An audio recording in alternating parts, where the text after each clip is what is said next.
السلام عليكم. من أوسخ خلق الله على وجه هذه الأرض شخصين حوثيين اغتصبوا لهم بقرة في أحد القرى القريبة من محافظة صنعاء في اليمن. نعم، أكلوا من هذا القاتل القوي حقهم لين جحموا وقاموا على هذه البقرة المسكينة الشريفة العفيفة واغتصبوها.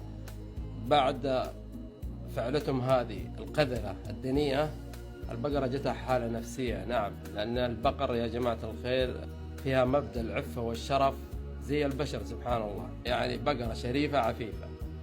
وبعد أسبوع تقريبا البقرة هذه جتها حالة نفسية، من يوم فعلوا فيها جتها حالة نفسية، اغتصبوها حسبي الله عليهم. بعد ما جتها حالة نفسية ماتت البقرة. طيب الاثنين هذول القذرين ايش حصل لهم؟ واحد فيهم استخدم قات، كثر من القات هذا حقهم القوي الين زادت ضربات القلب عنده هنا لحد ما طلع الدم من فمه وتوقف قلبه. والثاني جته سيارة كذا وبرضه كلهم مخزنين، جته سيارة كذا وشطفته وودته في الجهة الثانية، توفى على طول في محله.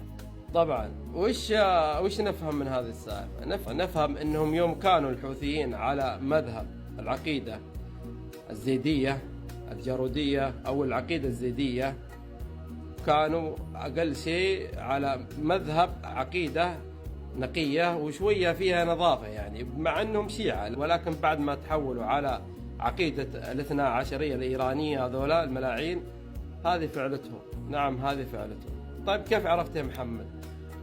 صاحب البقرة حوثي منهم وفيهم. نعم صاحب البقرة حوثي، هو اللي فضحهم. لقيتهم أنا بالصدفة دخلت الفيسبوك ولقيتهم يتراسلون ومهاوشة اللي هم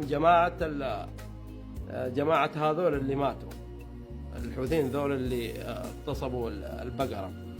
وهذا الشخص فضحهم، بل فضح النظام كامل حق الحوثيين، وهو شرد هرب. طبعا يتكلمون بعد ما هرب، طلع من صنعاء، طلع من اليمن كامل، راح في دولة ثانية هناك يعيش هناك، وفضحهم يا جماعة الخير. وموجودة في الفيسبوك سالفتهم.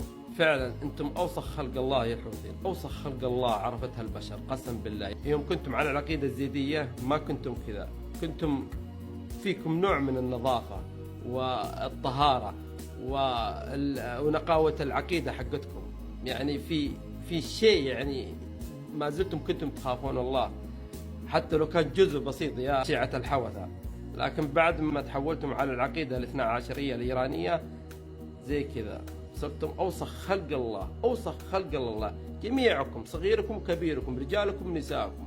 والله قبح الله وجيهكم كلكم، حتى لو ما سويتم، بس باقي بتسوون زي هذولا. ما استبعد كل شيء، ما استبعد، بل أنتم أوسخ وأقذر خلق الله. نعم الحل إيش؟ إنكم ترجعون إلى دينكم، ارجعوا لعقولكم، ارجعوا إلى ما كنتم أول على العقيدة الزيدية، وطهر أنفسكم من العقيدة الاثنا عشرية الإيرانية، ولا راح تكون سمعتكم أوسخ سمعة في العالم كلها. السلام عليكم.